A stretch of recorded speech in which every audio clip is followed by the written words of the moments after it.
Do you accept the View's apology? I mean, regardless of whether or not I accept it, the question is, do our students accept it? That's really what's at heart here. They went after our 5,000 students at our event there of high school and college kids. And look, I get attacked all the time. People say false things. I'm a public figure. But when you go after 16 and 17-year-olds that travel from across the country that then have to live for the rest of their life with a shadow over them because someone at ABC says that they might be linked to neo. But look, what did it take for us to get to the point of an apology? We had to threaten a lawsuit, Jesse. And by the way, we're still entertaining it. We're talking to some of the best lawyers out there that are experts in this. And as you know, these things can be very complicated. There's a lot of facts and circumstances around it. But we're not going to let this go because you should not be able to smear 5,000 high school and college kids and then just be able to walk away with it. How does a Harvard-educated lawyer, a former federal prosecutor who once put criminals behind bars, become the living embodiment of out-of-touch elitism? Sunny Hostin of The View holds one of the most impressive resumes in daytime television. Yet she has masterfully crafted a public persona that seems to get everything wrong. She has become a walking contradiction, a figure whose on-air blunders and stunning personal revelations have created a storm of controversy that even her impressive credentials can't shield her from.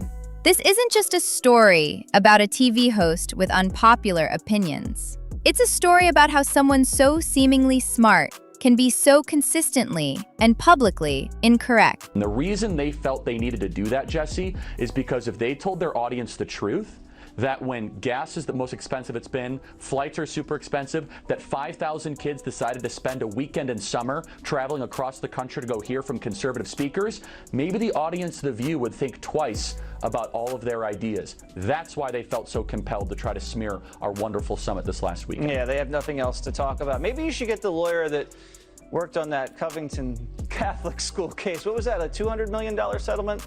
I think, Charlie, you could use the money, and your students definitely could. It all started to crystallize with a single, condescending comment that revealed exactly how she views a huge part of the country. While analyzing election results, Sunny Hostin didn't point to policy or economics.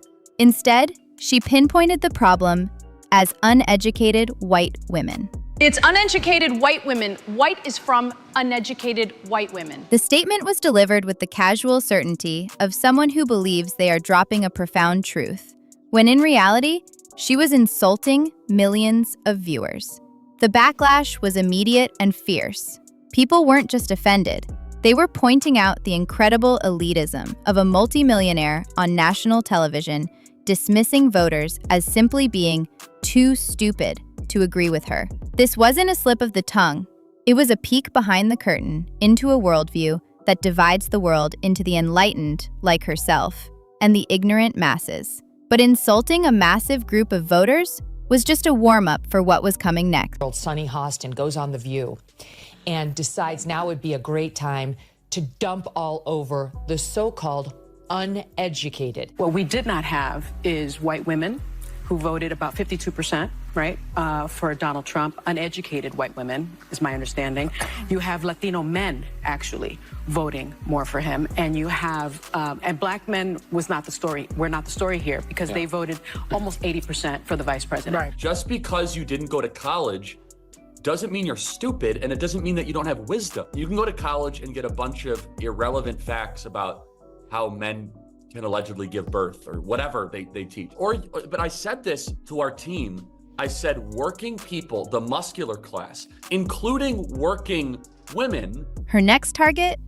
A gathering of thousands of high school and college students. During a segment, the hosts of The View discussed the Turning Point USA conference, and Sunny, along with Joy Behar, casually linked the entire event to a handful of neo-Nazi protesters who appeared outside. They didn't just criticize the conservative platform, they smeared thousands of young attendees by association with one of the most vile ideologies on earth. This time, however, the target fought back. Charlie Kirk, the founder of Turning Point USA, didn't just get angry, he got lawyers. He immediately issued a cease and desist letter to ABC, demanding a retraction and a public apology for the defamatory statements. Suddenly, the stakes were far higher than just a bad take or a heated debate. They were talking about a massive lawsuit that threatened the credibility of the entire network. I have a piece of evidence to show this more than anything else, that we look at how we elect our leaders in two buckets: stupid and smart. And the stupid people are the people that don't have a certificate from Yale, and the smart people are $200,000 in debt because they went to Drake. And so the breakdown, though, is that Donald Trump, which, by the way, is just smart politics, because there's more people that didn't go to college than did go to college. And I know that's really hard for the Democrats to realize, because everyone in their circle went to college, but the majority of the country actually does not have a 4-year college diploma. The majority of the country are people that have 2-year technical degrees or community college, or they just went into the workforce right out of high school. And so Donald Trump gave these people a voice. The pressure campaign worked. In a rare and humiliating moment, the hosts of The View were forced to issue a formal, on-air apology. They had to walk back their statements, clarifying that the protesters were not affiliated with the conference and that their comments were unfair. For Sunny, it was a stunning public defeat. Her words, usually delivered with unshakable confidence, had led to a legal crisis that even she couldn't talk her way out of. It proved that her brand of fiery, often fact-free rhetoric had consequences. This wasn't a victory for Charlie Kirk as much as it was a self-inflicted wound for Sunny Hostin. It showed that beneath the smug exterior was a vulnerability. When confronted with hard facts and legal threats, the tough-talking prosecutor had to fold. But why does she keep stepping into these traps?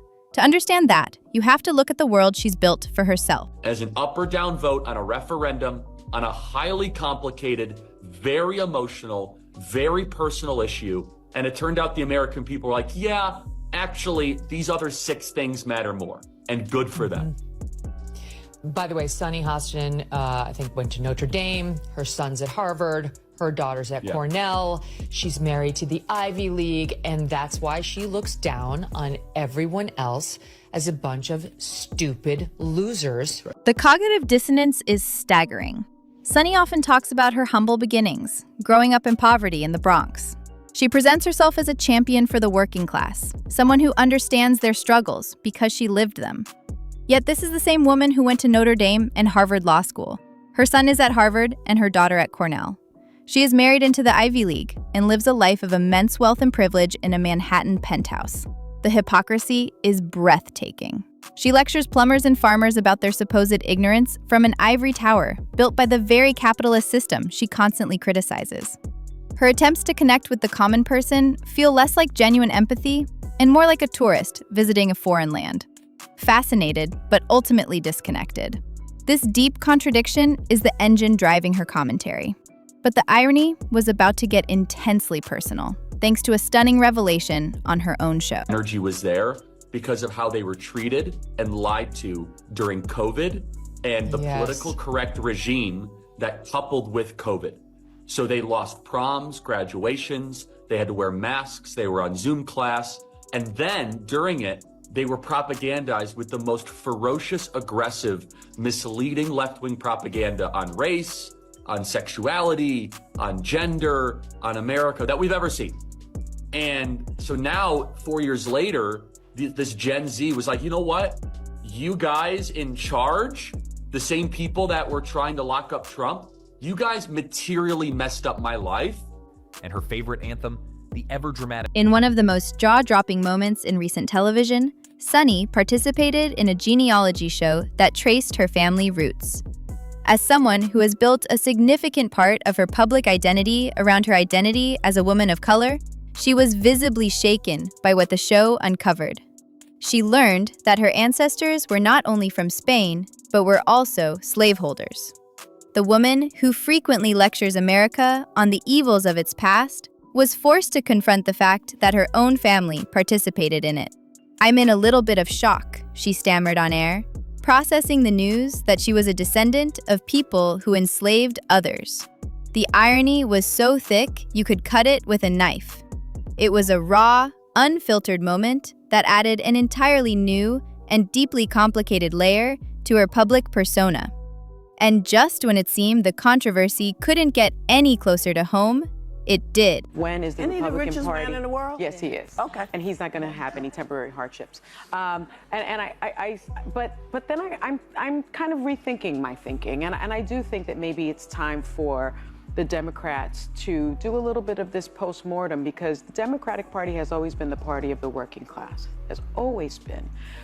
If you look at all the policies, they're for the people. And I think even myself, as someone who grew up in abject poverty from the Bronx, my parents lived paycheck to paycheck. They had to decide whether or not they were going to feed me or whether or not we were going to have heat. While Sunny was busy on national television, judging the morality of the nation, a storm was brewing in her own household. It was revealed that her husband, Dr. Emmanuel Hostin, a respected orthopedic surgeon, was named in a federal lawsuit alleging a massive insurance fraud scheme. The accusations were serious, involving a conspiracy to defraud insurance companies by billing for unnecessary and fraudulent medical procedures. On The View, Sunny tried to spin the story, claiming her husband was a hero who operates on people without insurance and was being unfairly targeted. But her defense was weak and sounded dangerously close to an admission, as she lamented that he could face 20 years in prison. The hypocrisy was complete. Here was a woman, a former federal prosecutor, using her platform to decry corporate greed and injustice, while her own husband stood accused of the very same thing. I've been waiting my whole life for this one. Orthopedic surgeon and husband for The View host Sunny Hostin has been named in a federal lawsuit alleging insurance fraud. She got on television. She got in. She run these women. Tell me why her husband is named in a lawsuit in insurance fraud, and I'm gonna show you exhibit. Let me say exhibit B. Can you show this to the jury? Roll it, Nick. You know, doctors suffer because of big corporations as well. Doctors that want to do good, like my husband, operates on someone even though they don't have insurance. What? And they're talking about threatening him with insurance fraud. I would say you could get about 20 years in prison, so that's a death sentence for him. It all paints a picture of a consistent, undeniable pattern. These aren't isolated incidents or unfortunate gaffes. They are the product of a deeply ingrained worldview, one where personal feelings trump objective facts and moral superiority is used as a weapon. Her political analysis is a buzzword bouillabaisse, where terms like systemic, problematic, and threat to democracy are thrown around to shut down any opposing opinion. She treats anyone who disagrees with her not as a person with a different viewpoint, but as a moral failure. This is why Charlie Kirk's response was so effective. He didn't need to shout or bring complicated charts. All he had to do was calmly state the facts and let Sunny's own words crumble under the weight of their own absurdity. He didn't destroy her with brilliant arguments. He simply held up a mirror, and she couldn't stand the reflection. I mean, there was this turning point conference with all the smoke. What are they, smoking something down there? Or it's like, whatever. Anyway, they were out there. Were in the front of out there in front of the conference with anti-Semitic slurs. Whoa, the drama. Charlie Kirk's organization, Turning Point USA, threatened to sue The View. So what is the legacy of Sunny Hostin's commentary? She has proven to be a master of generating controversy, of keeping her name in the headlines and ensuring the cameras are always pointed her way. But it has come at the undeniable cost of her credibility.